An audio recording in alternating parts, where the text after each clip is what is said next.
Tonight, we drift back to the edge of a new world, a place where dreams turned to silence, a colony built on hope, swallowed by the sea and lost to time. No one knows what truly happened here, but the wind still remembers. So close your eyes, and let's wander through the mists of Roanoke. If you enjoy calm storytelling from forgotten times, don't forget to subscribe. Each night, we'll travel further into the quiet corners of history. Now, take a deep breath and listen. The story begins. The year was 1587. The ocean, vast and endless, stretched between two worlds, the old one of cobblestone streets and damp alleys, and the new one, wild and unknown. A small ship creaked against the rolling tide, its sails whispering softly in the evening wind. On its deck stood John White, painter, dreamer, and newly appointed governor of a colony that promised a fresh start.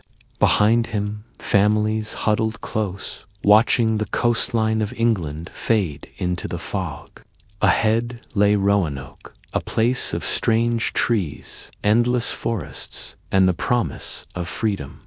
They had been told this would be paradise, but the sea always has its own plans. For weeks, storms had chased them across the Atlantic. The waves howled like beasts, tearing sails and testing courage. Children cried in the darkness, and the scent of salt mixed with fear. When the dawn finally broke, they saw land, low and green, fringed with sand and pine. The sailors whispered prayers of thanks. They had reached the edge of the new world. The settlers disembarked with trembling legs. Every sound felt strange here. The whisper of the wind through the trees, the distant cry of unseen birds, the hum of insects that never slept. John White walked among the tall grasses and smiled. "This will be home," he said softly, as if speaking to the forest itself. But the forest did not answer. Days passed in uneasy rhythm. Huts rose slowly from the ground, wood and mud, rough but strong. Fires flickered each night, sending thin smoke into the twilight sky. The settlers sang songs from England, soft and hopeful, though their eyes watched the shadows. Food began to grow scarce. The soil was thin, the fish unpredictable. They traded with the local tribes, sometimes with kindness, sometimes with fear. The language between them was not words, but gestures and hunger. Still, they worked, they planted, they hoped. Each night the ocean whispered, beyond the dunes, calm, endless, patient. Then, one morning, the ships that had brought them here raised their sails once more. They would return to England for supplies, they said, and return within the year. John White watched the sails vanish into the horizon, and with them went their last link to the world they had known.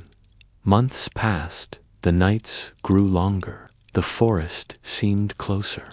Whispers spread of strange sounds in the dark of eyes watching from the trees.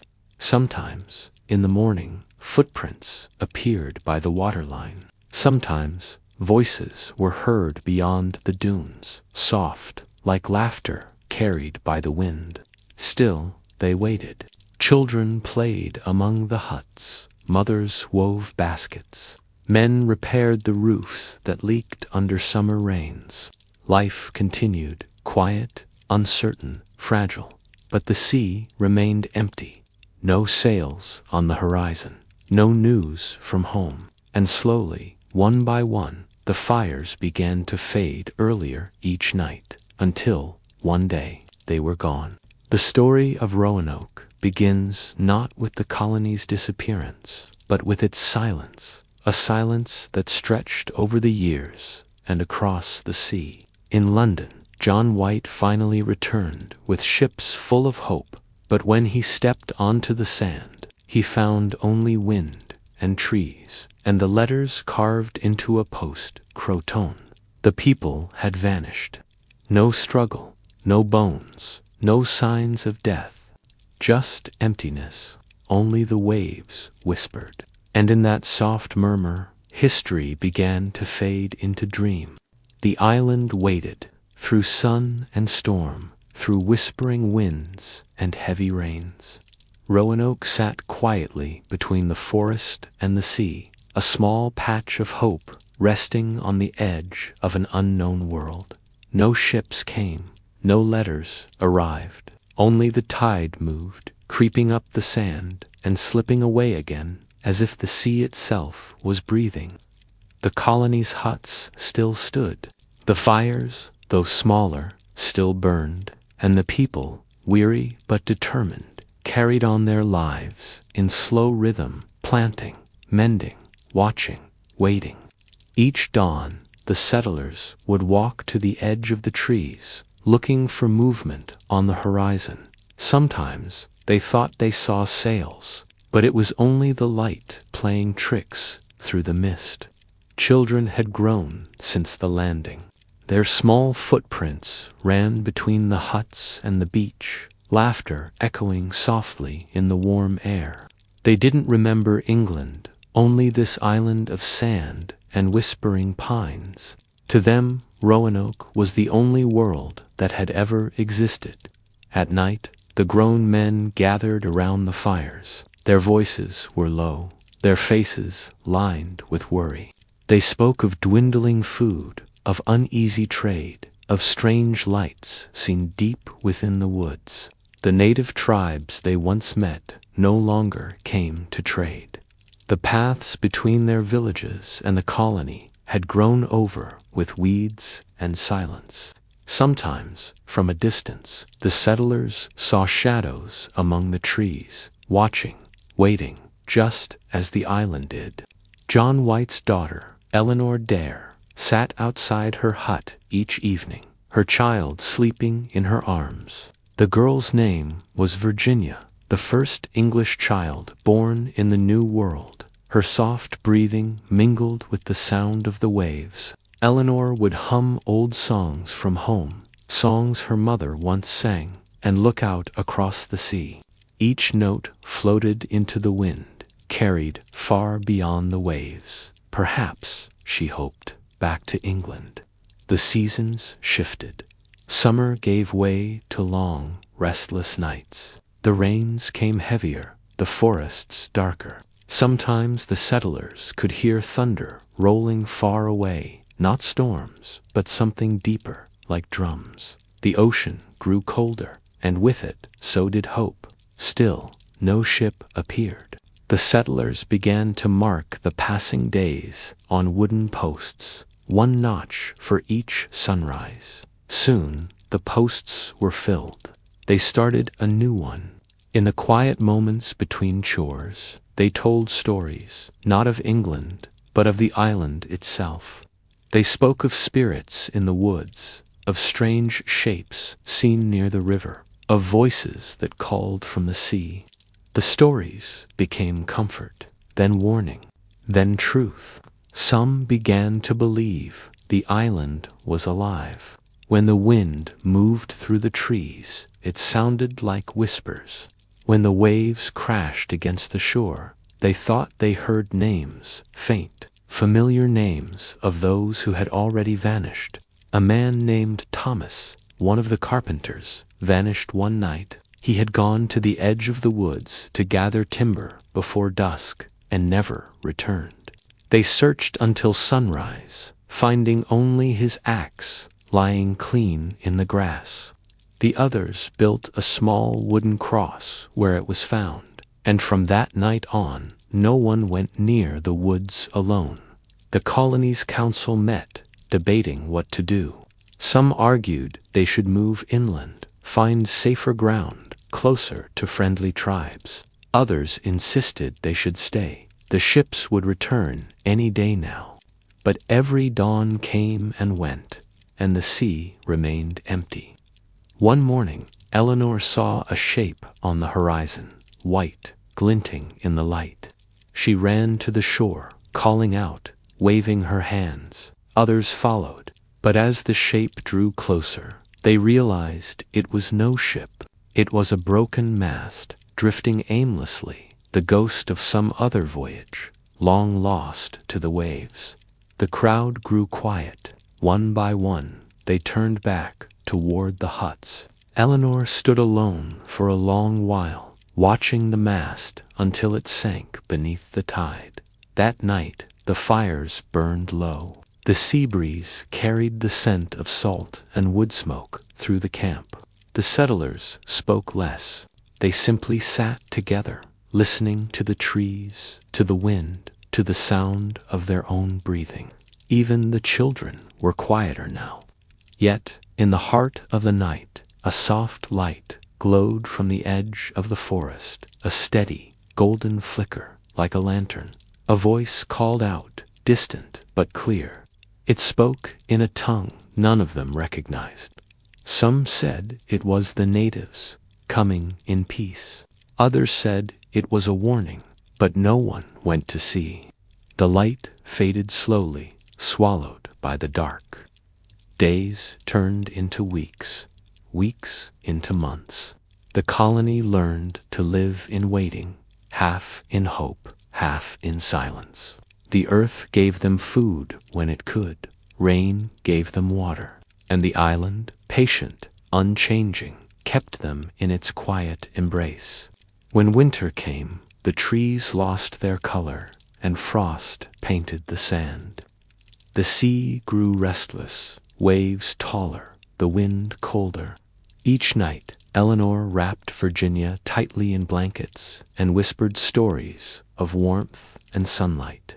The child would fall asleep to the rhythm of the waves, gentle, endless, comforting. Sometimes, in her dreams, Eleanor heard the ocean calling softly, not in words, but in memory. It sounded like home, and in that sound, she could almost believe the ships were still coming. But the island waited, always waiting. And in that waiting, something began to change. The nights grew quieter still. The gulls stopped crying. Even the waves seemed to hold their breath. The world beyond Roanoke felt impossibly far away, like another life, another time. And though the fires still burned, a strange stillness had settled over the camp. It was as if the island itself was listening, waiting for the last echo of the world that had once dared to call it home. The forest had been watching them from the first day they arrived. It stood tall and silent, its trees old and unbending, their roots tangled deep in the earth like veins beneath ancient skin. In the daylight, it seemed peaceful, shafts of sunlight filtering through the leaves, the air thick with pine and salt. But as night fell, the forest changed. The shadows stretched longer, the wind grew heavier, and the trees, the settlers said, began to whisper. It started as faint sounds, soft rustling when the air was still, or the cracking of twigs where no one walked. The people told themselves it was animals, the wind, or their own tired minds. But deep down, they began to feel something more, the sense that they were not alone. The island had always been quiet, but now that quiet carried weight. It pressed against them, wrapping around every hut, every path, every dream. The men who went into the woods came back changed. Some refused to speak about what they'd seen. Others spoke too much, rambling of shapes that moved like men but left no footprints, or of trees that seemed to breathe. One man, Edward Harper, a fisherman turned farmer, came back from a hunt pale and shaking. He told Eleanor he had seen faces, dozens of them, half hidden behind the trees. When she asked if they were the native people, he only shook his head. No, he whispered, not them, not alive. After that, no one went alone. They began to mark paths with carved crosses, hoping to keep the forest's silence from swallowing them whole. Still, The marks sometimes disappeared, smooth bark where once there had been cuts. The settlers started to gather branches at dusk and build fires close to the tree line. The flames cast flickering light that reached just far enough to show the first few rows of trees, dark, still, and watching. Beyond that, there was only blackness. Eleanor watched the men working, her daughter Virginia asleep on her lap. The firelight painted everything gold, but behind that glow, the woods seemed endless. It was a strange thing, she thought, to be surrounded by life and yet feel the weight of death pressing close. At night, she dreamed of voices, low, distant voices, calling her name. It came from the trees, soft as sighs. Sometimes she woke to find the door of her hut slightly open, though she knew she had locked it. The forest, she began to think, was learning their names. As the days passed, the colony began to change. The laughter of children grew quieter. The fires burned longer into the night. People spoke less of England and more of surviving. Food was scarce again. The small crops they had planted struggled to grow, and the hunters found less each week. Even the ocean seemed to withdraw, its fish vanishing from the shallows. John Dare, Eleanor's husband, began taking groups deeper inland, trying to find a river they had heard about from the tribes. Each morning they left at dawn. Each evening fewer returned. Those who did spoke of carved stones deep in the woods, marked with symbols they couldn't read, and always, always they spoke of the feeling of being watched. The natives had once told John White that these woods belonged to the spirits, the old ones, they called them. They were said to guard the island, punishing any who took more than they needed. Back then, the settlers had laughed it off. Now, they were not so sure. One night, a storm swept over Roanoke. The rain came in sheets, hammering the huts, turning the paths to mud. Lightning flashed across the sky, lighting the forest in silver for only a heartbeat, long enough to show shadows standing among the trees. When morning came, they found another man gone.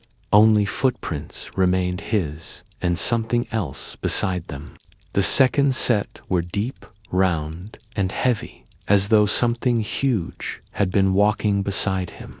The settlers gathered near the fire, whispering prayers. Eleanor said nothing. She only held Virginia close and stared at the edge of the woods, where the darkness never seemed to fade.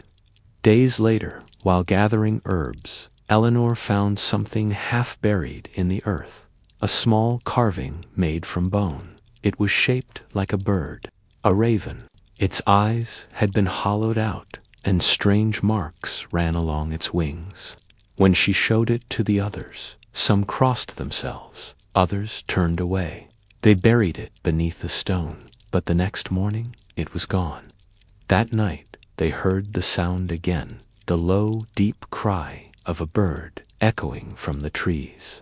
It called 3 times, then went silent. The next morning the sea was calm, but the air felt different, heavier, thicker, as though the island was holding its breath. Eleanor began to keep a journal, writing by the dim light of a tallow candle after Virginia fell asleep. She wrote about the days, the weather, the missing men, and the silence. She wrote about how the wind no longer came from the same direction, how the stars seemed dimmer, how sometimes she thought she heard footsteps in the grass outside her hut. One night, as she wrote, she heard something move just beyond the door. Slow steps, crunching softly. She blew out the candle, heart pounding, and listened. The steps stopped. Then came a faint tapping, gentle, deliberate, on the wooden wall. She didn't move. Virginia stirred, murmuring in her sleep. Then, from just outside, a voice, calm and low, whispered her name. Eleanor. It was John's voice, her breath caught. He had been gone for more than a week. She rushed to the door and threw it open. The forest stood still. No one was there, only the sound of the waves. The next morning, she found a trail of footprints leading from her door into the woods. John's boots, unmistakable. At the edge of the forest, they stopped. No other prints followed. The colony gathered that evening. Eleanor told them what she had heard. Some believed it was grief. Others believed something else had spoken with John's voice. The preacher, a thin man with tired eyes, said quietly, "The forest takes what it wants. It remembers all that comes here." He said they should mark the trees with signs of faith, crosses, prayers, words carved deep into the bark. They did so that night, dozens of small symbols glowing faintly in the torchlight. But by morning, the marks were gone again, smooth bark, unbroken. The island, it seemed, did not want to be marked. That night, the settlers dreamed the same dream. Each one saw the forest, the endless trees, the deep shadows, and in the heart of it, a great black bird perched upon a stone. Its wings were spread wide, its eyes burning like coals. When it opened its beak, it spoke only one word: remember. When they woke, the air smelled of rain. The sea was calm, and on the sand outside their camp, someone or something had carved a single word in large, careful letters: Crow. Morning came with the soft hush of the tide. The waves crept gently up the shore, washing against the sand where the letters had been carved. Crow, 3 marks, simple, uneven, yet deliberate. Eleanor knelt beside them, tracing the grooves with her fingertips. They were deep, not written by chance, not shaped by wind or tide. Someone had taken time to make them. Someone who had known how to carve with a steady hand, even in fear. The others gathered around her in silence. The preacher murmured a prayer. No one spoke aloud what they were all thinking, that it might be a sign or a warning. The sea glittered under the pale light of dawn, calm and indifferent. But the air felt thick, heavy, with something unseen. The birds had gone quiet again. Only the sound of the waves remained, slow and endless. Eleanor stood, brushing sand from her skirt. "We leave it," she said softly. "It's not finished." Someone asked what she meant, and she only shook her head. "It's a word that waits to be finished." That evening, the colony gathered near the fire. The men argued. Some said to follow the shore north, to find whoever made the mark. Others wanted to stay, to fortify the huts, and wait for John White to return. But each day that passed, fewer still believed he ever would. The food was running thin. The last stores of grain had begun to rot. The hunters found only bones in the forest, now hollow, gnawed clean. The children had stopped playing, their eyes dull and tired. And always the forest seemed closer. The tree line crept forward, the shadows growing thicker. Sometimes Eleanor thought she saw shapes between the trunks, like people watching from behind the leaves. She would turn her head, and they would be gone. That night, she couldn't sleep. She lay beside Virginia, listening to the soft rasp of the child's breath. The fire outside had gone down to embers, and then, faintly, beneath the sigh of the waves, she heard something else, scratching, soft and steady, coming from the outer wall of the hut. Her heart tightened. She rose quietly, stepped to the door, and peered outside. The moon hung low, silver and distant. A few huts still glowed faintly from within, where others couldn't sleep either. The scratching came again, this time from near the sand. She followed it, barefoot, her lantern trembling in her hand. At the edge of the beach, the tide whispered softly against the shore, and there, in the wet sand, another set of letters had been carved. Her breath caught. She turned, scanning the dunes, but there was no one, only the endless sweep of pale sand and dark trees. Behind her, the sea shimmered faintly under the moonlight, stretching into the horizon like glass.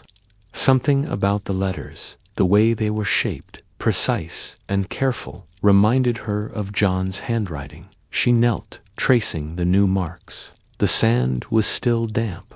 Whoever had written them had done so not long ago.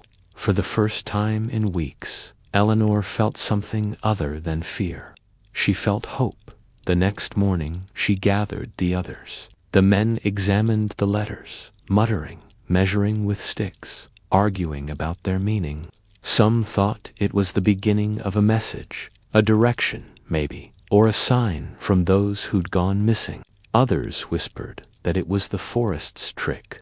The preacher raised his hand for silence. "If it's a message," he said slowly, "then it's meant for us to follow." Eleanor met his eyes. "It's from John." He didn't ask how she knew. Perhaps he believed her. Perhaps he simply wanted to. They decided to send a small group along the coast to search for more signs. 4 men went, each carrying food, torches, and one of the carved crosses for luck. They promised to return by dusk. When the sun fell, only 2 came back. They were pale, shaking, their eyes wide and unfocused. One dropped to his knees as soon as he saw the firelight. The other couldn't stop whispering. "There were stones," he said hoarsely, "tall stones, standing in a ring, and bones, gods. There were bones," they said. The marks had continued, faint and scattered, leading them north until they found a clearing by the cliffs. There, the word had been finished. Croatoan. The preacher bowed his head. Some gasped. Eleanor closed her eyes, whispering a prayer she didn't remember learning. Croton. The name of an island, a day's sail south. A place where friendly natives lived, and where John White had once traded. Hope returned again, small but bright. Perhaps the others had gone there. Perhaps they had found safety. But the men's faces told another story. The stones, one said quietly, they were carved with faces, not like men, not anymore. And the bones, they were too many, too old. That night, no one slept. They packed quietly, gathered what little food remained, and prepared to leave at dawn. Eleanor sat by the fire, Virginia asleep against her shoulder, staring into the flames. She thought of the sea, calm, silver, waiting, of John, somewhere beyond it, and of the word carved into the sand. Croton. It sounded like both a promise and a warning. Before dawn, as they made ready, Eleanor walked once more to the shore. The letters still remained, though the tide had begun to wash them away. She knelt, pressed her palm into the sand beside them, and whispered, "We're coming." Behind her, the wind shifted. It carried the scent of pine, of salt, of something older still. From the forest's edge came a soft rustle, like 1,000 leaves moving in unison. Eleanor turned, lantern raised. The trees stood still. But for a heartbeat, she thought she saw eyes among them, faint, glimmering, watching. She didn't move, didn't breathe. And then, from deep within the woods, came the sound of a child laughing. Virginia's laugh. Eleanor froze. Her daughter was asleep in the hut behind her. The laugh came again, lighter, more distant, fading into the dark. And with it came a whisper, just loud enough to hear. Croatoan. The sound melted into the wind, and the forest grew quiet once more. By morning, the colony was ready to leave. They packed what they could onto small boats. others walking along the coast, following the letters in the sand like breadcrumbs left by ghosts. As the tide rose, the marks disappeared, one by one, erased by the sea. By noon, there was no trace left of them at all, only the whisper of waves and the silent, endless forest. The sea had been kind that morning, calm as glass, its surface gleaming beneath the pale sun. 3 small boats drifted southward, their sails patched, their ropes frayed, creaking softly as they rocked with the waves. Eleanor sat near the bow of the lead boat, her eyes fixed on the horizon. The others spoke little. The sound of the oars, dipping rhythmically into the water, was the only voice between them. They had left the settlement at dawn, the empty huts, the dying fire, the word carved in the sand behind them. Now the island grew smaller in the distance, shrinking until it was no more than a shadow beneath the sky. Ahead lay the unknown, Croton. The name still lingered like a promise in Eleanor's mind, but in her chest, hope flickered against fear, like a candle struggling against wind. By midday, clouds had gathered. They rolled low and heavy over the sea, painting the horizon with gray. The water darkened, and the rhythm of the oars slowed. Elias, the carpenter, glanced up from his seat. "Storm's coming," he muttered. The preacher looked back toward the island behind them. "Too late to turn," he said quietly. "We follow where the Lord leads." The first drops of rain began to fall, soft, cold, like fingers tapping on the skin. Then came the wind, sudden and sharp, snapping the small sails and tossing the boats like toys. Eleanor clutched the side of the boat, holding Virginia close. The child buried her face in her mother's shoulder as thunder rolled across the sea. The sky broke open. Rain poured in sheets. The sea rose in angry folds, tossing the boats apart. Eleanor could barely see the others through the storm, their shouts lost in the roar of the wind. "Keep together," someone cried. Lightning flashed for an instant. The world turned white. Eleanor saw the outline of another boat, overturned. Its passengers vanished beneath the waves. Her breath caught, and then the sea swallowed the sight in darkness. Hours passed, or maybe only minutes. Time became strange in the storm. The world was nothing but water, noise, and fear. When the rain finally eased, the sun had vanished, and dusk hung over the waves. Eleanor blinked salt from her eyes. The storm had broken their oars, torn one of the sails, and scattered the other boats. Only her small craft remained, drifting, half swamped, toward a shadow on the horizon. An island, Croton. The tide carried them to a shallow beach of pale sand. The sky above was bruised purple with the last light of day. Palm-like trees rose along the shore, their leaves whispering in the breeze. Eleanor stumbled out first, her legs weak, pulling Virginia with her. The others followed, 6 in total, soaked, exhausted, silent. The island was larger than she expected. The air smelled faintly of flowers, salt, and smoke. Smoke. She froze, turning toward the tree line. Yes, a thin column rising between the trees, steady and gray. Someone was here. They moved carefully through the forest. The sand gave way to damp soil, and the sound of insects filled the air like whispers. The smoke grew thicker, closer, and then they found it. A clearing, a ring of wooden huts. Fires burned in clay pits, their smoke curling lazily into the air. Figures moved between them, people, dark-skinned, wearing necklaces of shells and feathers. Croton natives. The colonists stepped forward, hands raised. The villagers stopped, staring. A man approached from among them, tall, calm-eyed, his face marked with white paint. He spoke first in a language none of them knew, then in halting English. "From the north," he said slowly, pointing at Eleanor's group. "You come from the empty place." Eleanor nodded, relief and fear mixing in her chest. "Yes," she whispered. "Roanoke." The man's eyes softened. He gestured for them to follow. They were given food, roasted fish, flat bread, water from gourds. The villagers spoke little as they watched their guests eat. Children peeked from behind huts, whispering to one another. Eleanor noticed a small charm hanging from the neck of one child, a coin, a silver English coin, blackened with age. Her heart skipped. She leaned toward the child, voice gentle. "Where did you get that?"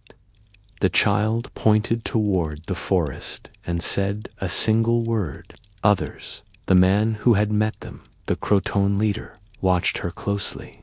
"There were others," he said at last. "Many suns ago. They built houses near the water. Then the sickness came. Then the sea took them." Eleanor felt her breath grow shallow. "How many?" she asked. He shook his head. "Few now. Some still walk the woods, but not living." The fire popped softly between them. No one spoke for a long time. That night, they were given a hut to sleep in. Virginia drifted off quickly, her small hands curled beneath her chin. Eleanor lay awake, listening to the strange chorus of the island insects, distant drums, the sea's endless sigh. She thought of the storm, the lost boats, the bones left behind on the mainland. She thought of John White, somewhere far across the sea, who would return to find nothing but silence. And then, faintly, from outside the hut, she heard singing, low, melodic, ancient. She rose, stepping into the moonlight. At the edge of the village, the Croatoans had gathered, standing in a circle, their hands raised toward the sky. In the center burned a great fire, and there, upon a pole, hung something that made Eleanor's heart stop. A wooden cross, her cross, the one they had carved and planted at Roanoke before leaving. The one meant to mark their safety, but now it was burned black, its edges charred. The leader noticed her, stepping forward. "It was found," he said softly, "drifting on the tide." He looked at her for a long moment, then added, "The sea brings back what it takes." Eleanor turned toward the dark water beyond the trees. It gleamed faintly under the moonlight, quiet, endless, watching. Somewhere a child laughed, high and bright, Virginia's laugh. Eleanor spun, but her daughter still slept inside the hut. The laugh echoed again, farther away this time, fading into the forest. And beneath it came another sound, soft, rhythmic, like waves brushing sand, whispering the same word she had heard before, Croatoan. The fire crackled, the night deepened, and the island seemed to breathe around her, slow, ancient, alive. Eleanor stood there until the fire burned low, until the first light of dawn brushed the trees with gold, and the sea began to whisper once more. Morning came slowly to Croatoan. A thin mist lingered above the treetops, and the air smelled faintly of smoke and salt. The island seemed peaceful, almost gentle. Yet beneath that calm lay something deeper, something watching, waiting. Eleanor awoke to the sound of soft footsteps outside the hut. She turned her head to see the Croatoan leader standing at the entrance. He bowed slightly and said, "The chief wishes to see you." Eleanor rose carefully, not to wake Virginia, and followed him through the still sleepy village. The people moved quietly between their huts, beginning the day's work, grinding grain, mending nets, feeding small fires that never seemed to die. At the center of the village stood a stone circle. There, around a low fire, sat the elders, men and women, with faces carved by time and eyes bright with knowing. The chief, a tall man wrapped in furs, motioned for her to sit. He spoke softly, his words deliberate. "You came from the island of ghosts," he said. "The one the sea took." Eleanor nodded. "We did. We were lost there." He looked at the fire for a long moment. "The sea never loses," he said quietly. "It remembers." The others murmured in agreement. Then the chief pointed toward the horizon. "The wind has changed," he said. "The sea grows restless again. You must decide whether to stay or follow where the fire leads." "The fire?" Eleanor asked, puzzled. The old woman beside the chief leaned forward, tossing something into the flames, a handful of dried herbs that hissed and flared. Smoke rose in thin spirals, twisting into strange shapes, faces, waves, a shadow of a ship. "The fire remembers," the old woman said softly. "It shows what the island hides." Eleanor watched, transfixed, as the smoke shifted again, this time forming a small wooden cross, then dissolving into ash. Her heart began to pound. "What does it mean?" she whispered. The woman's gaze met hers. "It means," she said, "that the island is not done with you." That night, Eleanor sat by the shore, staring into the dark water. The waves lapped gently at her feet. Somewhere behind her, the village fires glowed faintly through the trees. Virginia slept soundly in the hut, her small breaths rising and falling with the rhythm of the sea. Eleanor's mind would not rest. She thought of the word burned into their old palisade at Roanoke Crotonand, wondered if it had been a message or a warning. She remembered the storm, the boats lost to the waves, the strange singing that had followed her through the night. And now, here, the same word lived on the lips of those who claimed to have found the cross drifting in from the sea. She whispered it to herself, Croton. The word felt heavy, like a memory not quite her own. The next day, the Croatones began preparing for a ceremony. Men carried branches and stones to the clearing. Women wove garlands of shells and seaweed. Eleanor watched as the old woman, the one who had thrown herbs into the fire-painted symbols onto the ground with white ash. When Eleanor asked what they were doing, the woman smiled faintly. "We speak with the island tonight," she said. "The sea listens when the fires burn." By dusk, the entire village gathered in the clearing. The air was thick with the scent of herbs and smoke. A great fire was lit in the center, its flames rising high and bright against the darkening sky. The chief began to chant, low and deep, the sound rolling through the trees like distant thunder. Others joined, their voices weaving together in strange harmonies that made Eleanor's skin prickle. Then the old woman turned to her. "You, too," she said softly. "You must ask the fire." Eleanor hesitated. "I don't know what to say." "Say what your heart remembers," the woman said. "The island will hear." Eleanor stepped closer to the fire. The heat touched her face. The smoke curled around her hair. She closed her eyes. "I only want to understand," she whispered. "What happened to us? Why did we vanish?" The fire popped sharply, sending a spark into the air. Then slowly, impossibly, the flames shifted color. They burned pale blue, then white, then back to gold. Gasps rippled through the crowd. In the heart of the fire, shapes began to form. Eleanor saw the outline of the Roanoke settlement, its huts, its empty watchtower, the carved palisade. Then she saw the sea rising behind it, dark and immense. Figures ran along the shore, men, women, children, but their faces were blurred, almost transparent. One by one, they faded into mist. Only one figure remained standing by the cross. It turned slowly toward her. The face was her own.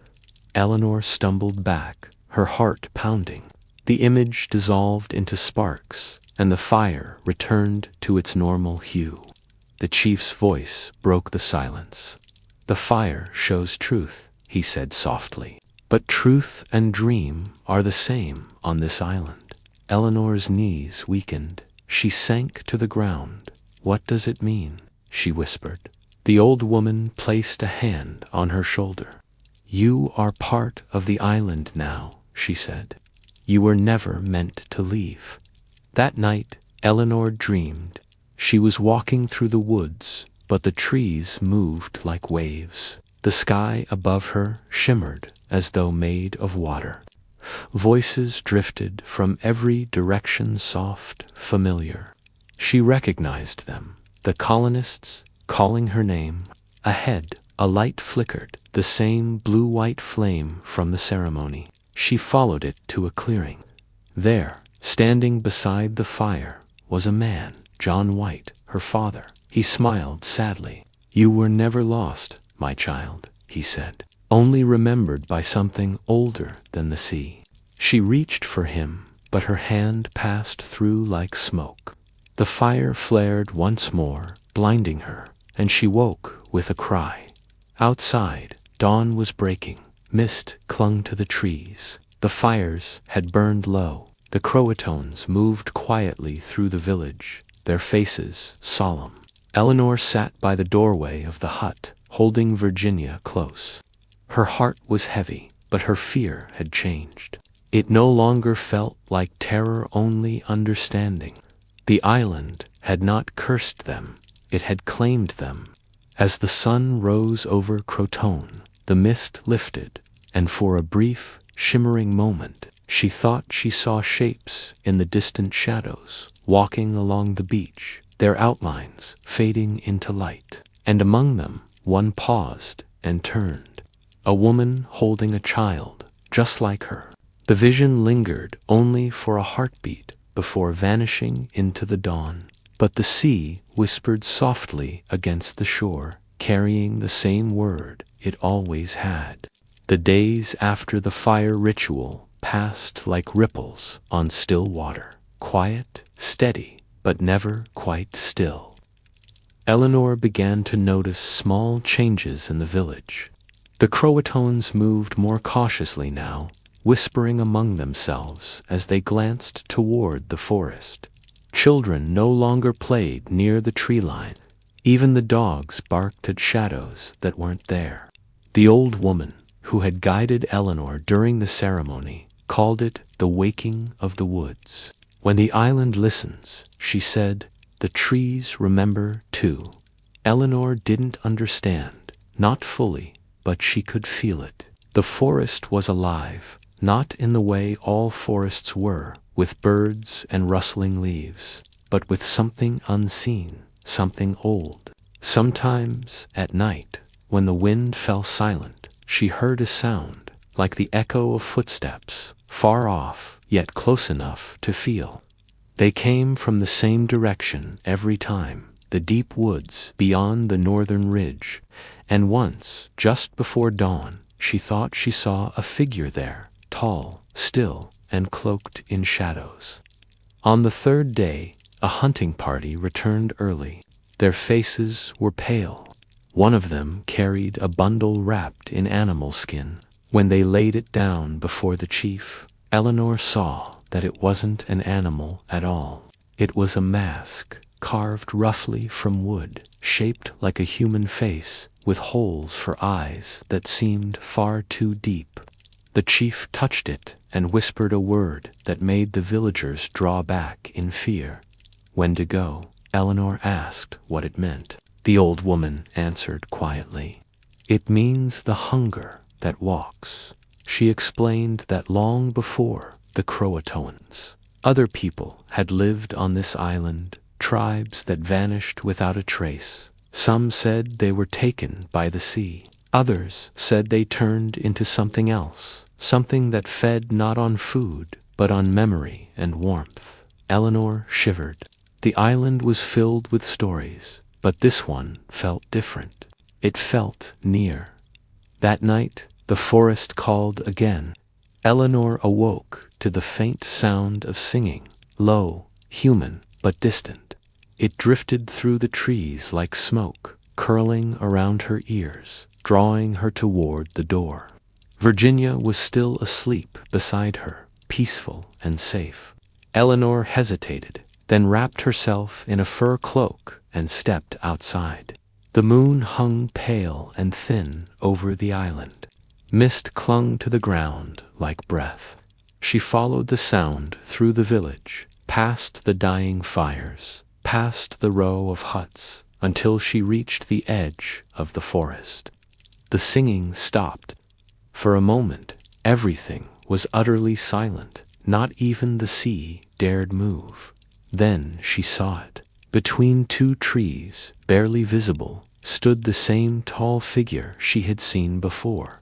It was motionless, its outline blurred by fog, but something glimmered faintly near its hand, a flash of metal, like the hilt of a sword.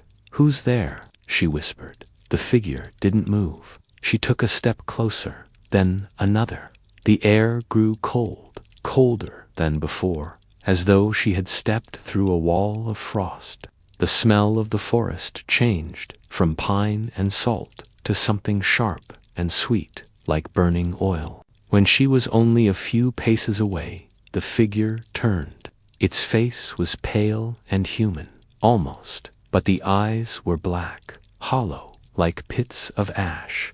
And in that instant, Eleanor understood. It was wearing a mask, the same kind the hunters had found. She stumbled back. The figure raised a hand, not in anger but in sorrow, as if trying to speak, but no sound came out. Then, as suddenly as it had appeared, it was gone. The forest went still again. Eleanor stood there trembling, her breath coming fast, her heart loud in her ears. She turned and ran back toward the village. When morning came, she told the chief what she had seen. He listened without interrupting, his expression grave. "The shadow does not walk without reason," he said finally. "It comes when something stirs beneath the island." "Beneath," she repeated. He nodded. "There are old places here, older than the first people, places where the ground remembers voices. If the wind from the sea has changed, those voices may be waking." The old woman agreed. "The fire showed you the cross," she said softly. "But fire is only half the truth. The rest lies in the roots, the places where the dead still speak." Eleanor didn't want to believe in ghosts or curses, but the words settled deep in her bones. That evening, she gathered what courage she had and went to the northern ridge, where the forest grew thickest. The air was heavy, the branches twisted together like tangled hands. Every step felt like a trespass. She found a path, narrow, half-hidden, that led to a clearing she had never seen before. At its center was a mound of stones, not natural, built. Something had been buried here. Kneeling, she brushed away moss and dirt from the nearest stone.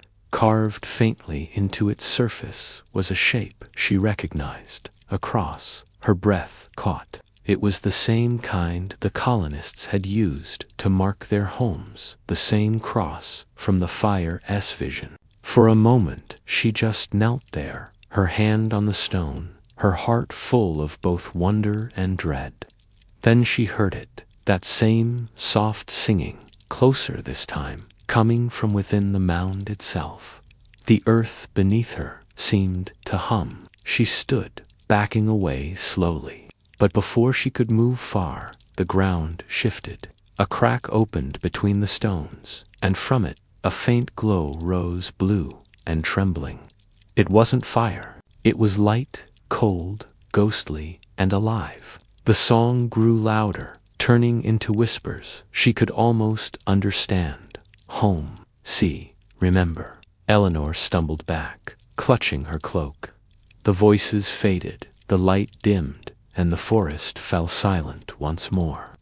But as she turned to leave, she saw something half buried in the dirt. A small wooden pendant, carved with the same cross. She picked it up and held it tight. Somewhere deep within her, she knew it wasn't just a symbol. It was a message, one that had waited centuries to be heard. That night, she couldn't sleep.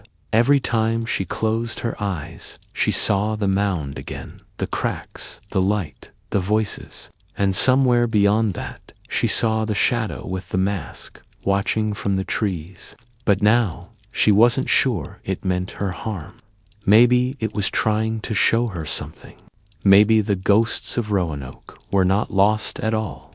Maybe they were still waiting to be found.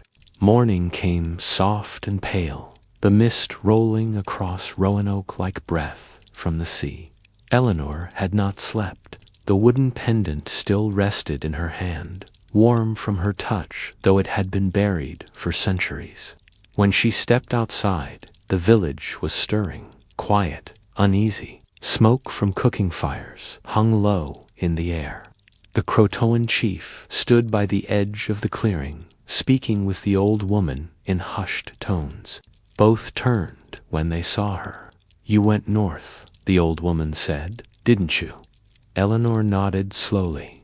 "I found something, a mound of stones," and I heard she hesitated, unsure if she should continue. Voices. At this, the old woman's eyes darkened, and she reached into a pouch around her neck, pulling out a handful of dried herbs. She threw them into the fire and whispered something Eleanor couldn't understand. The smoke turned green for a moment, then faded back to gray. "The ground remembers," the woman murmured. "When you woke it, it remembered you, too." The chief placed a hand on Eleanor's shoulder. "Do not go back alone," he said. "The voices beneath are not for one heart to carry." But Eleanor felt something pull at her, something stronger than fear. The island had shown her something, and now it refused to let go. That afternoon, the air grew strange. The wind blew inland, heavy with salt and whispers. Birds circled high above the trees, moving in restless spirals. Children huddled near their mothers. Men stood watch at the forest's edge, spears ready, but uncertain what enemy they faced. And from somewhere deep within the woods came the faint sound of drumming, slow, deliberate. The Croatoans froze when they heard it. The old woman whispered, "It begins again." Eleanor asked, "What begins?" "The remembering," she said.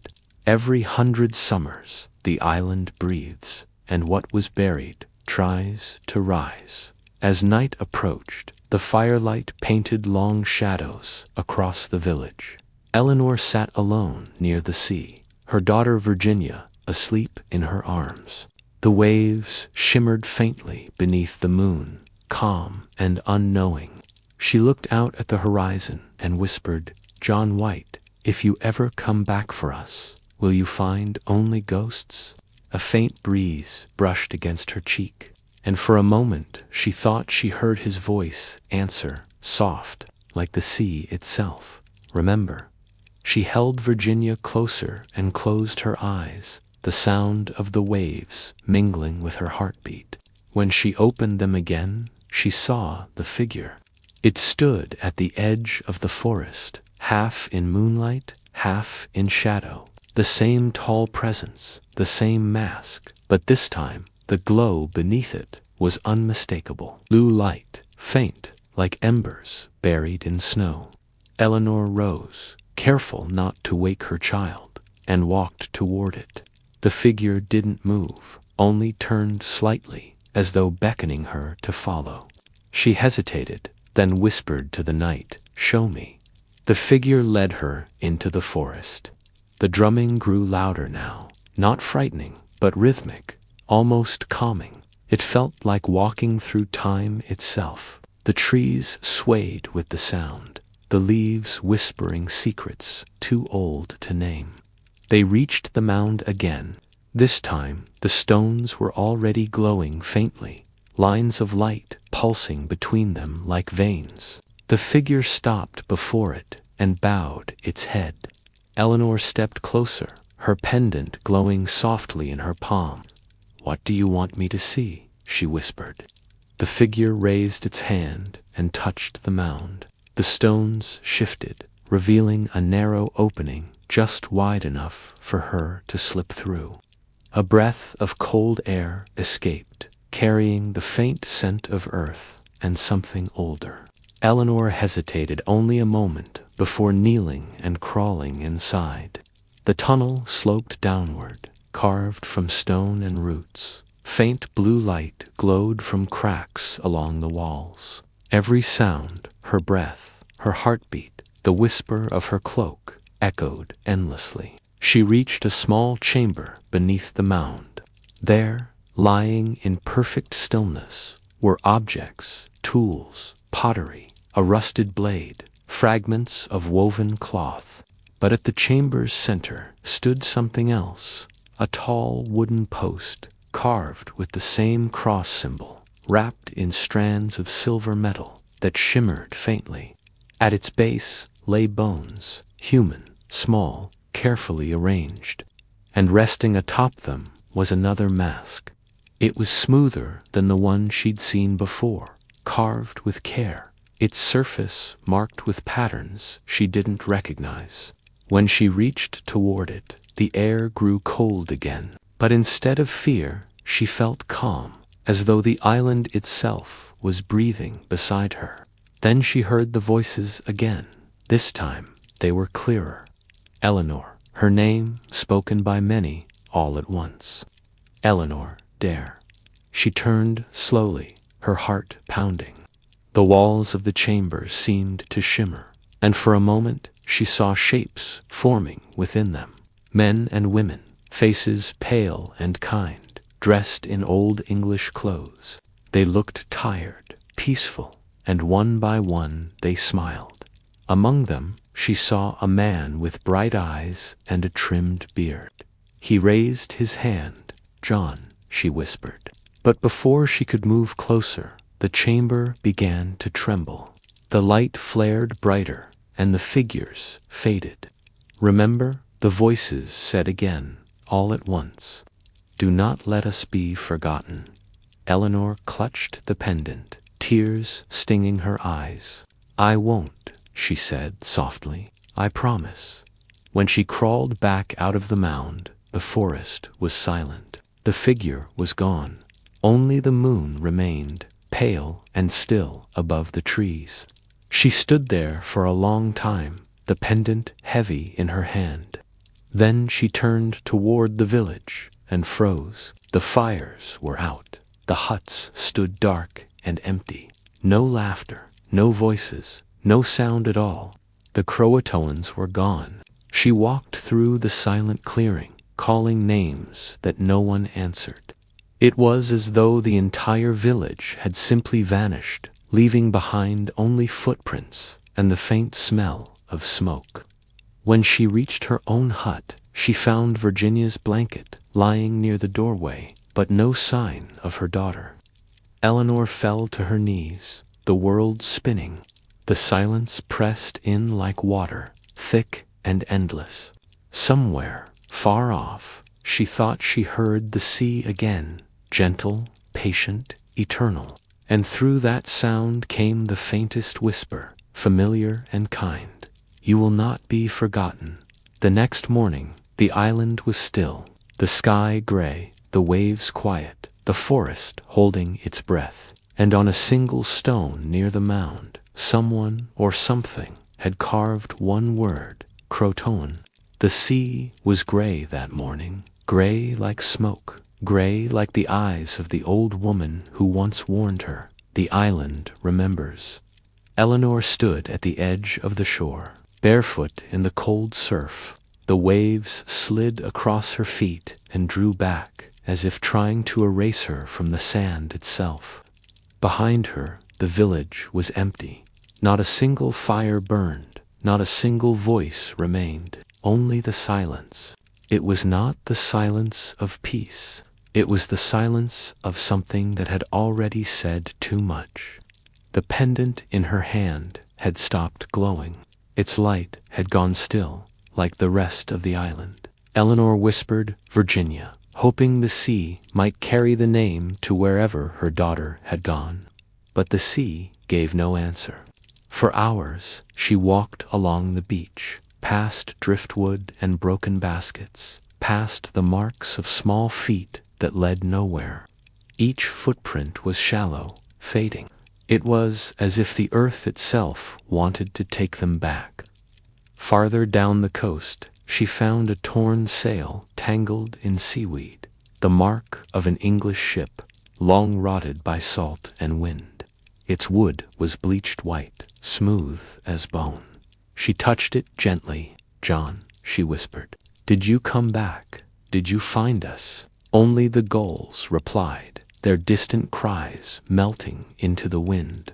The horizon was a blur, a soft gray edge where sky and water met, and it felt to her that if she walked far enough, she might simply disappear into it, and perhaps that was what the island wanted. By midday, she returned to the mound in the woods. The stones no longer glowed.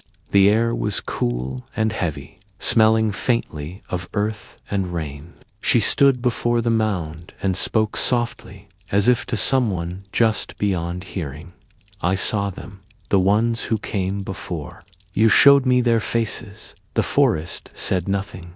"I don't understand why you took them, why you took us." The wind shifted, carrying the faintest murmur through the leaves. It wasn't a word, but a rhythm, soft, slow, like a breath. And then, for just a heartbeat, she thought she heard it. To remember. Eleanor sank to her knees, pressing her hands against the cool earth. Tears slipped quietly down her cheeks. "I do remember," she said, "but there's no one left to tell."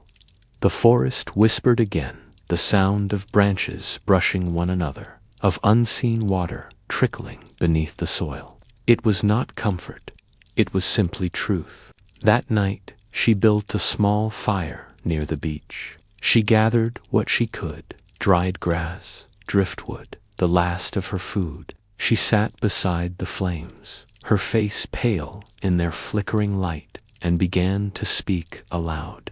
Her voice was quiet but steady. "There were once 117 of us," she said, as if reciting to the sea itself.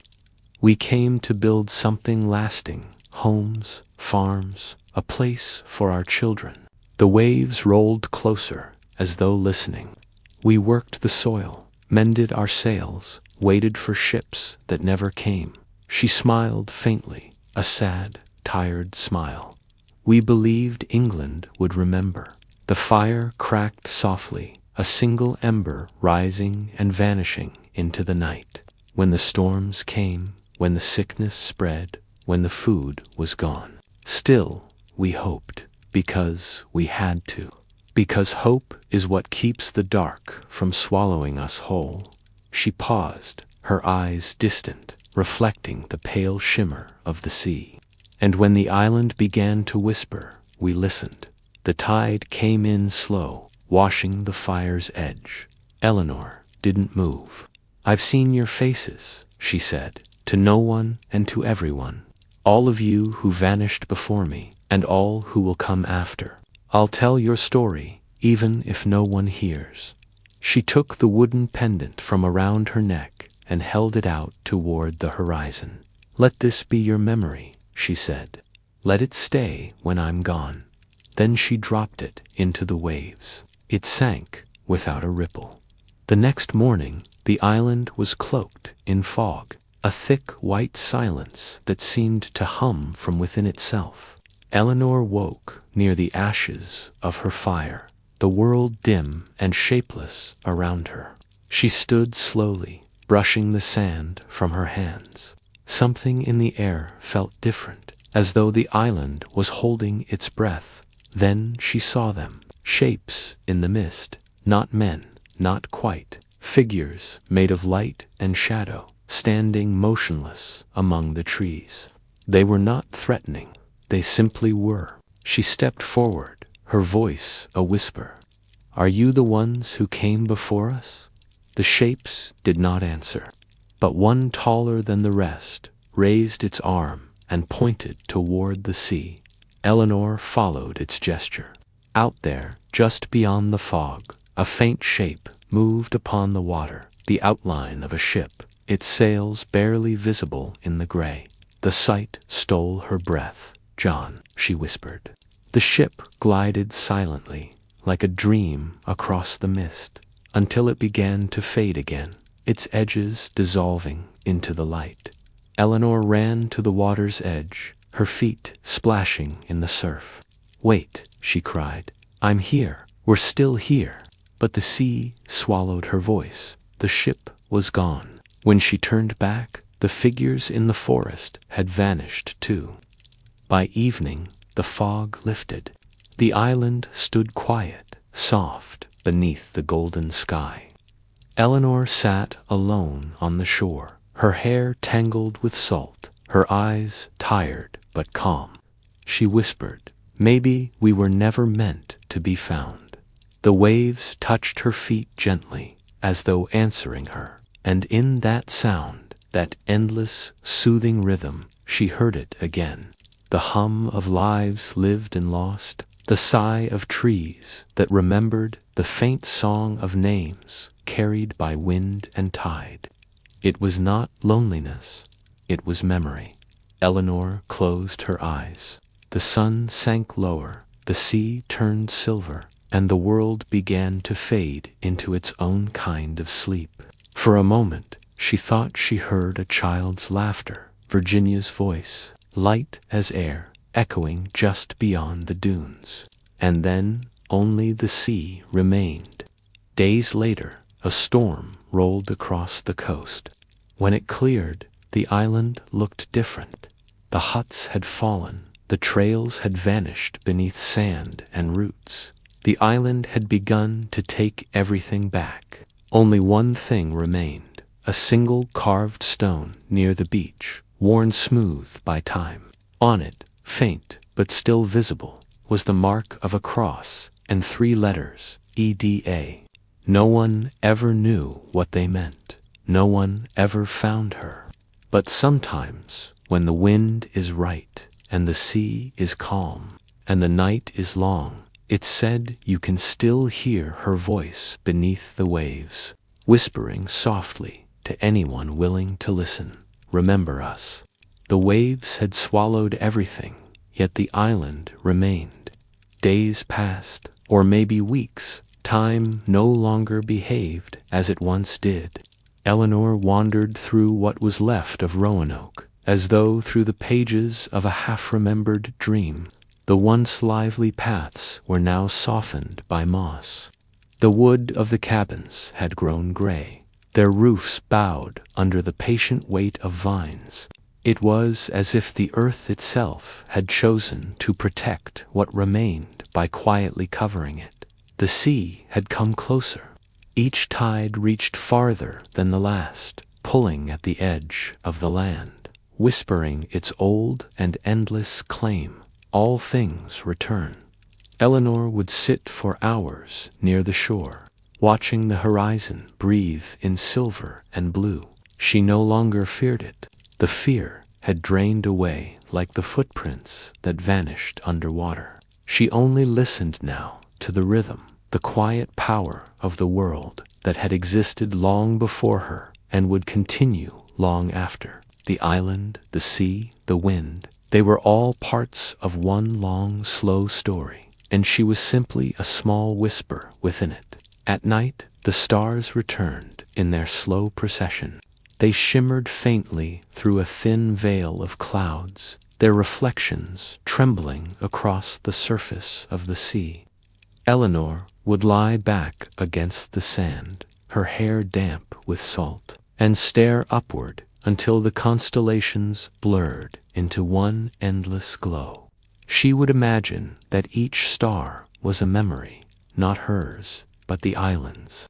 Perhaps the people who came before had been taken up into the night sky, their souls made into light so they could watch over what they left behind. Sometimes she thought she could see them move, not the stars themselves, but the faint glimmer of shapes passing between them, and she would whisper softly, "You're still here, aren't you?" The breeze would answer, brushing against her face like a familiar hand. One evening, as the last streaks of sun faded beyond the horizon, Eleanor saw something strange upon the water. At first, she thought it was the glow of the moon, but there was no moon that night. A faint shimmer pulsed beneath the waves, like light trapped deep within the sea. It flickered, dimmed, then glowed again. She rose slowly and walked closer. The tide touched her toes, cool, deliberate, insistent. The light grew stronger. It wasn't the color of fire or sunlight.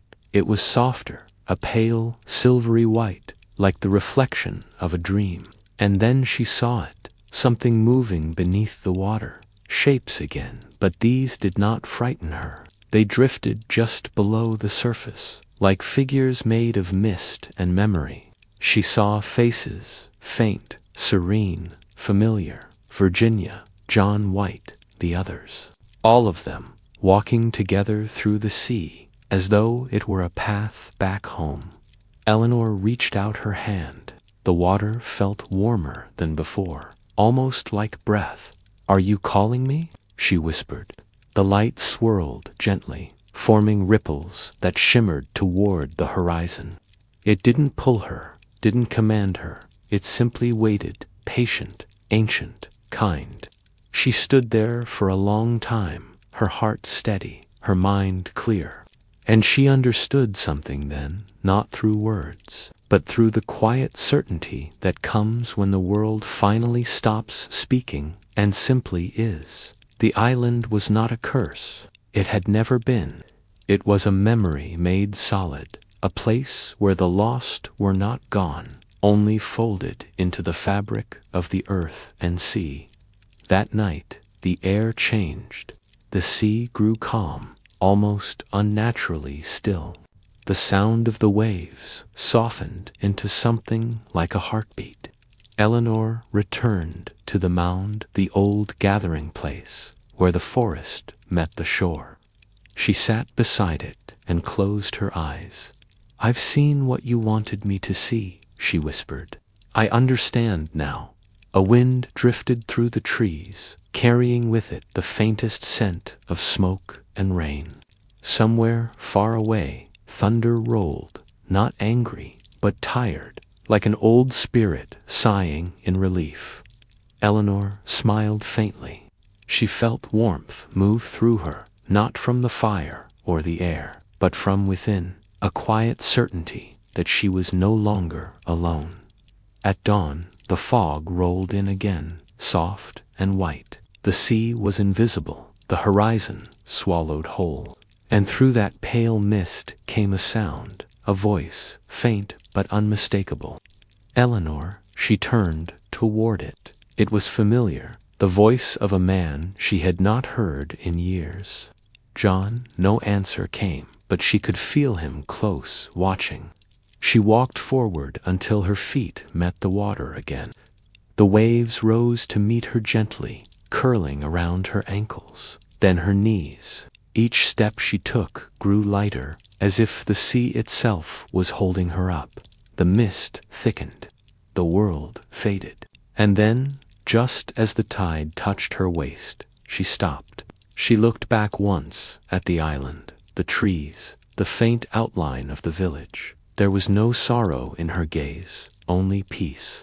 "This was home," she said softly. "And maybe that's enough." The next wave came, and she let it. When the fog lifted hours later, the shore was empty. The footprints she left were already gone, erased by the gentle hands of the sea. The island was silent again, but not dead. The air hummed with a faint warmth, a soft hum of something renewed. Where Eleanor had stood, the sand shimmered faintly, as if touched by moonlight that refused to fade. And near the water's edge, half buried in the sand, was a single shell, carved into its surface, so faint it could barely be seen, were 3 words: "We are remembered, years past." Sailors who later came upon the island told strange tales. They said the place was haunted, though not in the way one might fear. At night they heard singing, soft voices rising from the waves, carrying melodies no man could name. Some said they saw lanterns flickering through the fog. Others swore they saw footprints appear and vanish before their eyes. But the most curious thing, they said, was that when they spoke the name Eleanor, the sea would grow still, just for a moment, as if listening. Eleanor, and so the island remained, untamed and unclaimed, wrapped forever in the slow rhythm of tide and wind. A story that no book could hold, no empire could record. Just a whisper of what it means to live, to vanish, and still to be remembered. The sea returned, again and again, each wave carrying the same promise that nothing truly ends, it only changes shape, and somewhere within its depths, where light and memory blur together, the lost colony of Roanoke dreams on, not gone, only sleeping. The sea was quiet now.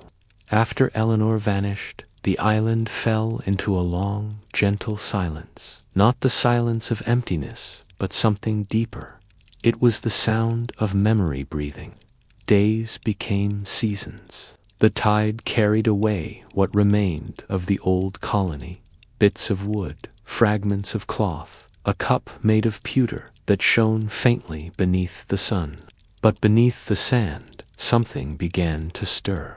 It was not a creature, nor a ghost, but the island itself, awakening. In the stillness of morning, when the mist hung low and the light turned silver, the earth seemed to hum.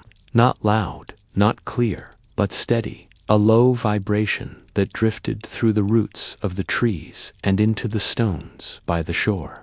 The forest listened, the ocean listened, and from deep within the soil came whispers, faint as the breath of wind over glass, names, laughter, the sound of a child's cry, the murmur of prayer before dawn. The island remembered everything. Where once the settlers had built their homes, new life now grew, wildflowers of soft violet and white, their petals opening like tiny stars. The paths where they had walked turned green with moss, yet the shape of them remained, visible only when the fog thinned. Even the trees seemed to lean toward those invisible roads, as though still greeting the ones who had passed. And at night, when the stars shimmered over the sea, strange lights began to appear within the forest. Lanterns, perhaps, though there were no hands to carry them. They floated quietly between the trees, pausing as if remembering where doors had once stood. The air smelled of wood smoke and salt. It was as though the colony still existed, not gone, but shifted into another kind of time. Far beneath the waves, where light fades into green darkness, the sea floor had begun to change as well. The currents carved patterns into the sand, spirals and circles, symbols like the ones carved on old stones. Fish moved through them as though following paths long forgotten by men. And sometimes, when the moon rose full and bright, the ocean glowed faintly, as if all that had been lost was now pulsing gently beneath the surface, waiting to be remembered. One morning, a storm passed far to the south, and the island woke to a sea that shimmered with strange brightness. The tide had brought something ashore. Half buried in the sand lay the remnants of an old wooden plank, its edges smoothed by years of drifting. Across its surface, faint carvings could still be seen. A word, Croatoan, but this time it was not a warning, not a mark of mystery. It was a memory carved by the sea itself, as though it wanted the world to remember the people it had once carried away. The word shimmered briefly under the sunlight, then faded as the tide touched it, reclaiming it once more. At night, the island dreamed. The wind would move through the trees like the breath of sleeping giants. The leaves would rustle, soft and rhythmic, and if one listened carefully, they might hear voices inside the sound, fragments of the old language, words of hope, of love, of fear, and sometimes, just before dawn, the sound of a baby's laugh echoed faintly through the mist. Virginia Dare's laughter carried through time like a lullaby. The island was not haunted. It was alive with memory. Far across the sea, in England, the story of Roanoke had become legend. Men argued, wrote books, searched maps, and built theories, but none of them could see what the island had become. To them, it was a mystery. To the sea, it was simply a continuation, because memory, like water, never disappears. It only changes form. One winter morning, centuries later, a ship approached the island once more. The sailors came not seeking gold, but truth. They landed, stepped onto the soft sand, and felt a strange stillness settle over them. Birds sang, but softly. The trees stood unmoving, as if in watchful peace. The men searched for ruins, for signs of the lost colony, but found none. Only the earth, green and whole. Yet one of them, a quiet man named Thomas, lingered near the old shore.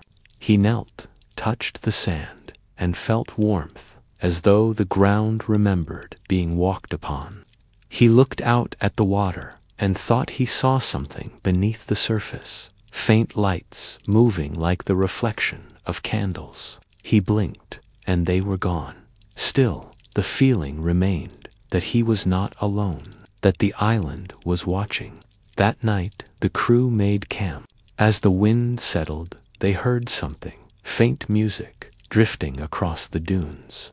It was a melody without instruments, soft and low, sung by unseen voices. Thomas rose, listening, his heart quiet but alert. He followed the sound toward the forest, where fog curled like smoke between the trees. There he saw them, shadows not dark, but pale, like moonlight, shaped into human form.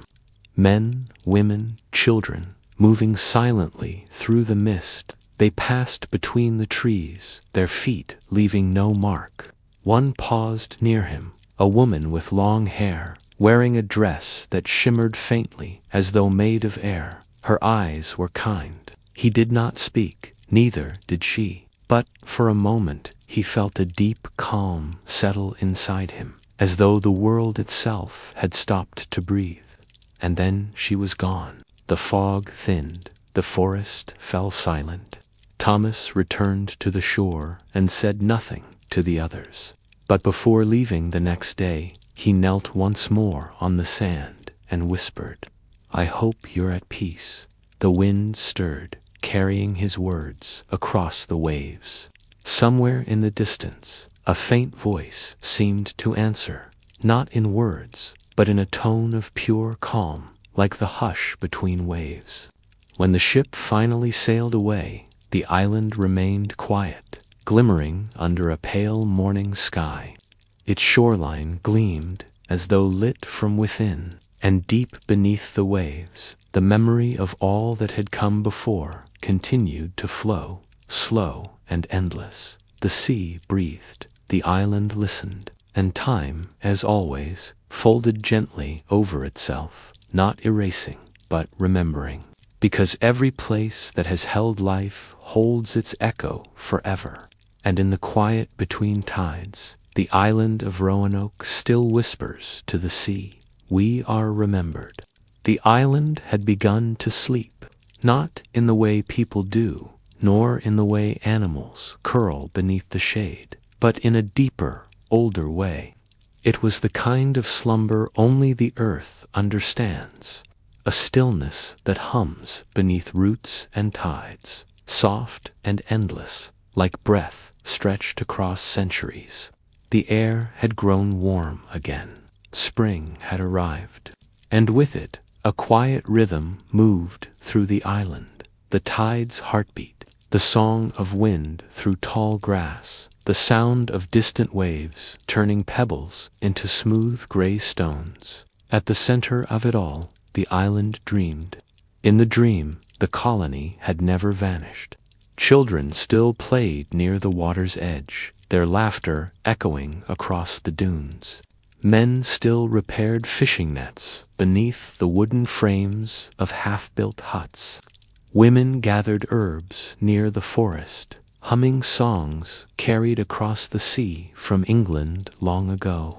The sun set behind them in a wash of orange and gold, and torches flickered near the shore. The air smelled of wood smoke and salt and something sweet, berries, perhaps, crushed beneath bare feet. In the dream, time never moved. No ship arrived to find them missing. No mystery grew from their disappearance. There was only the quiet motion of life continuing day after day, like the rhythm of a heart that refuses to stop. At night, the stars grew brighter than any candle, so close they seemed to hang just above the sea. The settlers looked up and spoke softly, naming the constellations after those they had lost on the journey. One star for the mother left behind, one for the brother drowned in the crossing, one for hope itself, the star that always pointed them home. And when they slept, the island listened to their breathing, as though the very soil was rocking them in its unseen arms.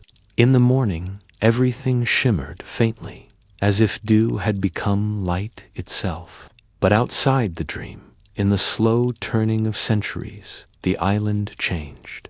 The longhouses had fallen, the fire pits filled with moss. The voices of the settlers had become wind, their footsteps softened into the pulse of waves against the shore. Yet the dream held deep beneath the surface, like an ember refusing to fade. There are places in the world where time folds softly in on itself, where what was, what is, and what might be all breathe the same air. Roanoke was one of those places. The island didn't just remember. It carried its story like a heartbeat, slow and eternal. And now, in its sleep, that heartbeat began to echo. The sea moved closer each year, claiming more of the sand, but also protecting it, wrapping the island in a blanket of blue. Coral grew where wood had once stood. Fish darted through ruins that had long turned to stone. The ocean became a guardian, whispering the old words through waves that reached the shore in perfect rhythm. Sometimes on calm nights, the reflection of the moon shimmered in the water, and the outline of old buildings appeared beneath it. Just for a moment, just long enough to make one wonder if the island was remembering or dreaming. One night, long after even the memory of the colony had faded from living minds, a storm approached. It was not violent, not the kind that tears, but the kind that cleanses. The clouds rolled in, low and soft, the color of pewter. Rain fell gently over the island, each drop a note in a quiet song that seemed to come from the sea itself. The tide rose and retreated, as though the island was breathing in its sleep.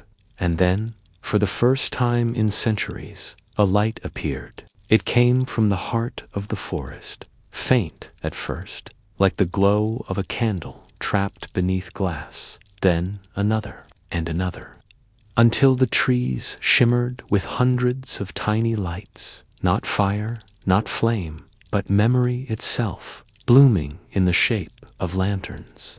The island's dream was showing through the veil of reality.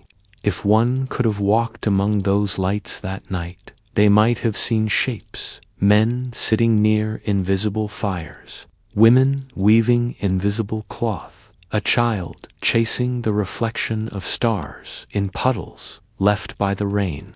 They might have smelled wood smoke again, or the faint sweetness of fruit carried on the wind. The air was thick with presence, gentle, watching, alive. And as the night deepened, the lights began to drift toward the sea, slowly, gracefully, like souls returning home. The ocean received them with a soft hiss of foam and tide, carrying them out, one by one, into the open water. Each vanished beneath the waves, leaving only ripples that glowed faintly before fading into darkness.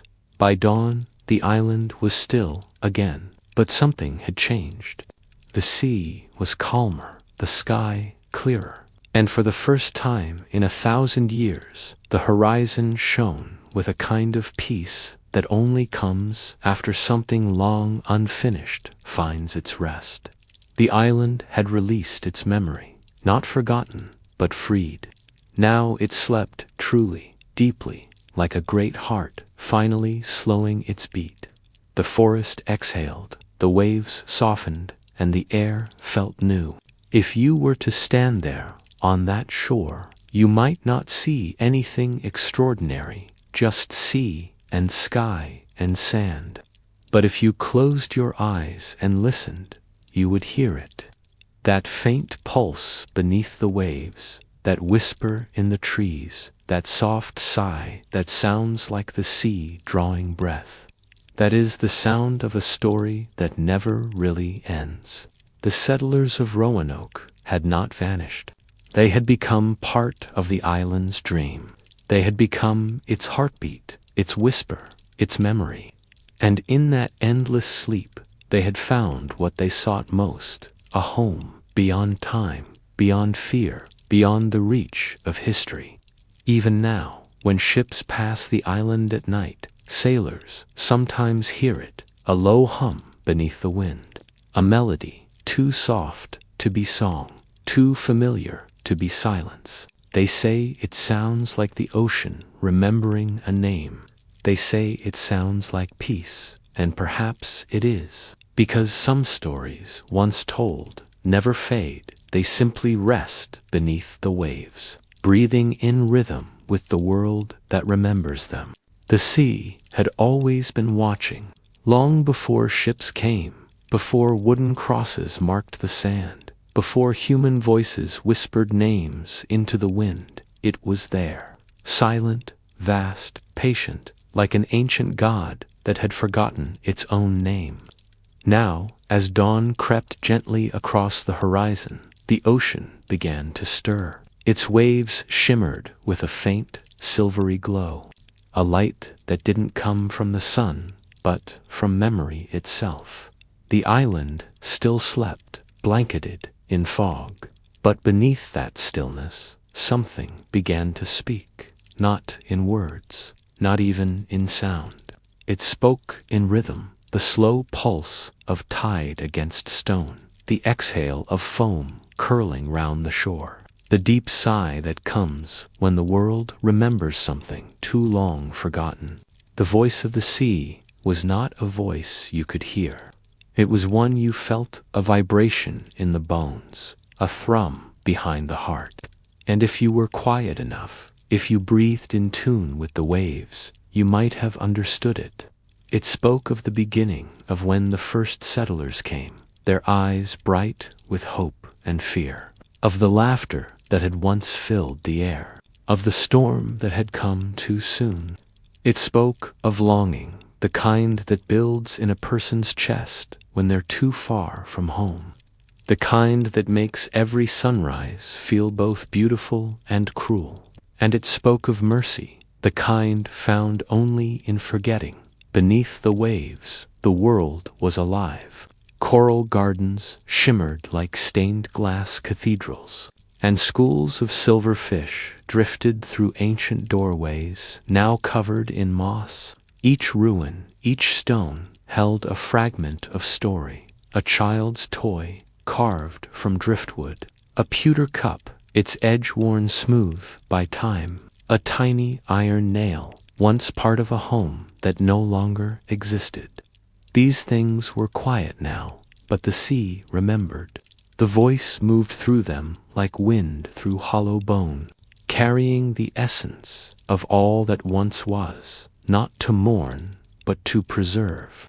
As the sun climbed higher, the fog began to lift. The waves rolled inward, and the sea's whisper grew louder.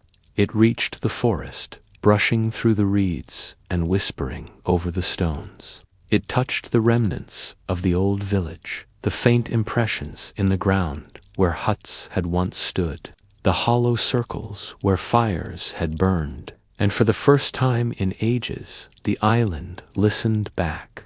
The trees shivered softly, their leaves rustling in answer. The soil itself seemed to breathe, and together, land and sea, they began to sing. It was not a song meant for human ears. It was the earth remembering itself. In that strange harmony, the settler's memory stirred again. Shadows began to move within the fog, not ghosts, but echoes, soft silhouettes of people who once were. They walked through the forest paths, carried baskets of herbs, spoke to each other in quiet tones, as if life had simply continued beneath the world's awareness. The sea's song followed them, wrapping around their forms like a mother's hum. Each step they took rippled through the centuries, soft as a sigh, gentle as sleep. One figure stood at the water's edge, a woman, her hair braided with shells, her eyes the color of dusk. She looked out at the endless horizon, the place where sky met sea, where light dissolved into nothing. She raised her hand as if to wave, not to anyone living, but to time itself, and for a heartbeat the ocean stilled. No sound, no wind, only the soft, suspended breath of the world between moments. Then the sea answered. A single wave rolled in, glowing faintly as it curled over the sand. It reached her feet and dissolved into light, a shimmering pulse that spread outward like a heartbeat, carrying warmth into every part of the island. That warmth sank into the soil, through the roots, through the stones, until it reached the deepest layer of the earth, the one where dreams and history sleep together. There the light settled, gentle, steady, eternal. The sea had not come to take anything. It had come to give something back, peace. By nightfall, the island was silent again. But this time, it wasn't the silence of emptiness. It was the silence that follows understanding. The hush after a story finds its ending. The sea lapped softly at the shore, each wave a word, each breath a memory. And somewhere within that rhythm, if you listened long enough, you could almost hear voices, the faint murmur of settlers telling their stories once more. The echo of laughter, the steady hum of life that refused to fade. The moon rose over the water, full and pale.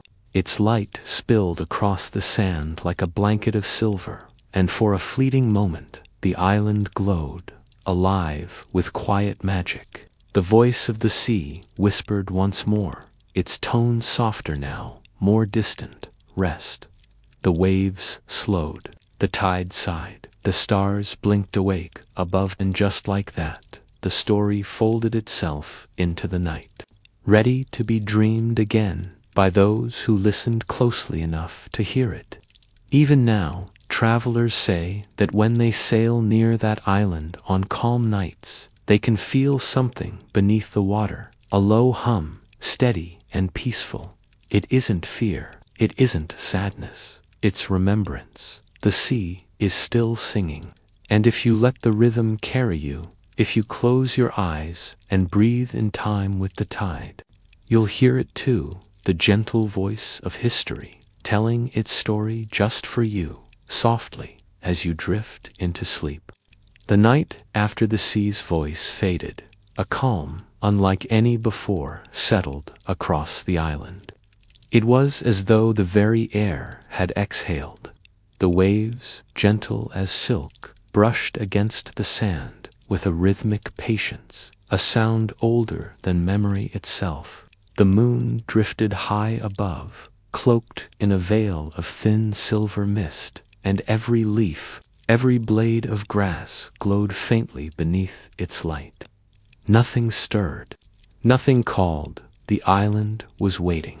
And then, from somewhere deep within the water, the sea began to whisper again. But this time, it spoke not in size or rhythm. It spoke in names. The first name rose from the depths like a bubble of light. It shimmered on the surface before dissolving into the night air, carried by the wind toward the trees. Ilara, that was the first. The woman with the braided hair and seashells, the one who had stood on the shore and waved to the horizon. Her name drifted like perfume through the forest, settling on the stones where she had once walked. A faint glow followed it, a trace of her presence, returning home, as if the world itself was remembering who she had been. Then came another name, Callan, the fisherman who used to whistle songs to the dawn. His laughter once rang across the bay like a bell, and the sea had not forgotten that sound. The tide shimmered, as if smiling, and the faint echo of a tune. His tune rose in the distance, carried on the wind. It drifted through the empty village, across the fallen beams and silent hearths, and for a moment it felt as though he were there again, mending his nets, humming softly to the rhythm of the waves. Name after name rose from the depths, each one glowing softly before fading into the air. Maeve, Holland, Terence, Eris, Joner. Each name was a spark of life returning to the island. They came not as ghosts, but as warmth, a gentle hum that spread through the soil, through the stones, through the heart of every tree that had watched them live and grow. The island, once silent and forgotten, was alive again, not with noise, but with remembrance. As the list of names continued, the moon dipped lower.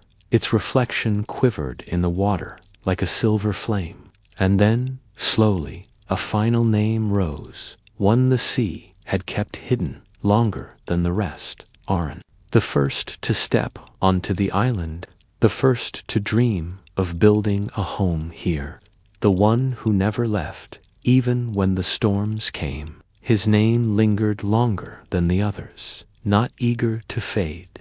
The sea seemed to cradle it, rolling it softly from wave to wave, as though reluctant to let it go. Then, with a sigh almost human, the ocean released it, and Arn's name drifted up into the stars.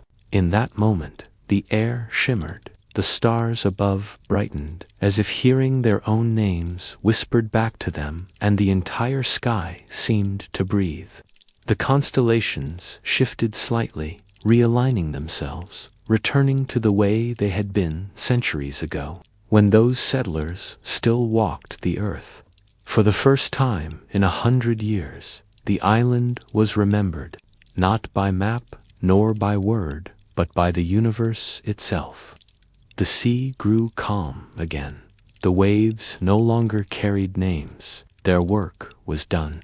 Yet the warmth remained, a lingering peace that hummed beneath the surface of things. The trees swayed gently in gratitude. The sand glowed faintly in the moonlight, and somewhere in the distance, a single gull cried a sound both mournful and serene. The island had found its place again, not as a ruin, not as a mystery, but as a resting heart, a memory that would never again be lost. Far away, across the sea, in lands where people slept unaware of ancient tides, Some began to dream. In small, ordinary homes, men and women stirred in their sleep, murmuring names they had never heard before. Maeve, Callan, Alara. The names passed from their lips like sighs, as if the sea was breathing through them, as if memory itself had chosen to live on in the minds of those who would never set foot upon that shore. And so the island lived again, not in maps or stories, but in dreams. Each time someone, somewhere, dreamed of an unknown coast, of calm waters and pale light, the island stirred beneath the waves, listening, remembering. Its story was no longer trapped in silence. It had become part of the tide, rising and falling, again and again, forever. When dawn finally came, it broke quietly. The sky turned a tender shade of gold. The mist lifted, and in the soft light, the island seemed to shimmer, half real, half memory. The seaside, a final time, content now, its voice gentle and low. And then it whispered, so faintly that only the wind could hear, all names return, and all stories find their shore. The island slept once more, but not in loneliness. It slept in peace.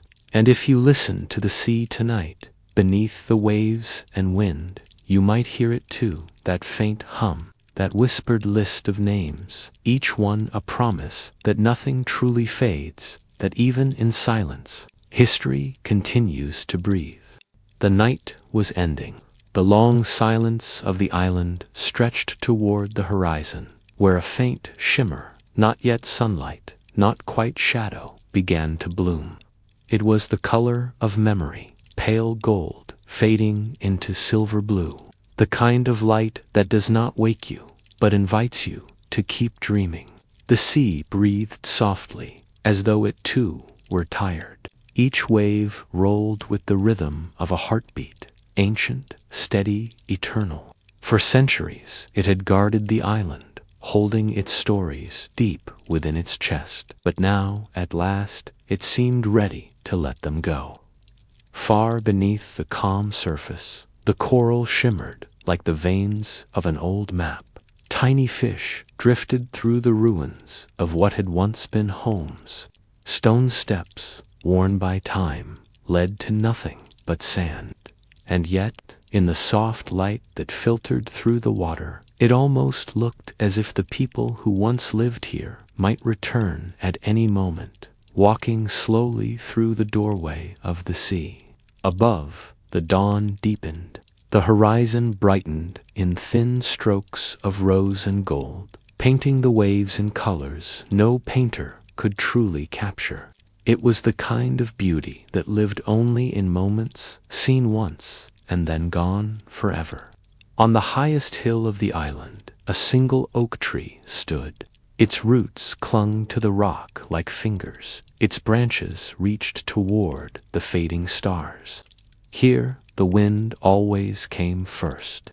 It swept across the cliffs, whispering through the grass, and for those who listened carefully enough, there were words hidden inside it, echoes of stories, half-remembered names, laughter carried across ages. And if someone were standing there now, they might have felt it too, a quiet pulse beneath their feet, as though the island itself was breathing. The sea began to glow, not bright, not harsh, but soft and warm, like candlelight reflected on silk. It shimmered in circles that widened and faded, rippling outward in silence. And then, one by one, tiny sparks began to rise from the water, light without flame, memory without form. They floated upward, carried by the morning air, drifting gently toward the cliffs, toward the oak, toward the waiting sky. Each spark was a story, each shimmer a fragment of a life once lived. And as they rose, the seaside in relief, like a keeper finally setting down a burden to long carry across the world. In lands far from this forgotten shore, dreamers stirred. They saw flashes of light behind their closed eyes, not visions, but feelings. Some felt the salt of sea air, though their windows were closed. Some heard the hush of waves, though they lived miles from the coast. Some whispered words they did not know they remembered. The island had reached them. Through time, through tide, through dream, it had found a way to whisper its story into the hearts of those willing to listen. A fisherman in Maine woke before dawn, heart calm, as if someone had told him a comforting secret. A writer in California sat at her desk, hands trembling, pen still, as she dreamed of a place she'd never seen, an island of gold mist and quiet waves. A child in Boston murmured a name, Elara, without ever knowing why, before turning in his sleep and smiling softly. The island lived on in them now. Its stories had found new homes. Back on the shore, the last of the night faded. The sea was smooth as glass. The waves no longer carried sorrow, only peace. The wind brushed the sand like a gentle hand, tidying away footprints, smoothing the earth for new beginnings. And as the first true ray of sunlight touched the sea, the entire island seemed to shine. It wasn't a reflection, it was a remembering. The water, the stones, the trees, all glowing faintly, as if illuminated from within by every name that had ever been spoken here. Then, slowly, the light began to sink back into the earth. The shimmer faded, the air grew still, but the peace remained, a deep, resonant quiet that stretched into eternity. The island no longer needed to call out. It had been heard, it had been loved, and that, for any story, even one as old as time, was enough. Far away, a gull cried. Its wings caught the rising wind, and it soared into the light, a single shape against the gold of morning. The sea rolled gently beneath it, calm and endless. The waves whispered one last time, not in sorrow, not in longing, but in gratitude. "Thank you," they seemed to say, "for listening." And with that, the island drifted once more into its timeless sleep, its story complete, its name safe among the stars. The last light before dawn was not a place, nor a moment. It was the feeling of being remembered, the warmth of something ancient finding peace at last. And as you, too, close your eyes, perhaps you can still hear it, the faint hush of the sea beyond time, the whisper of waves that once carried names and now carry dreams. Sleep now, traveler. Let the sea take you home.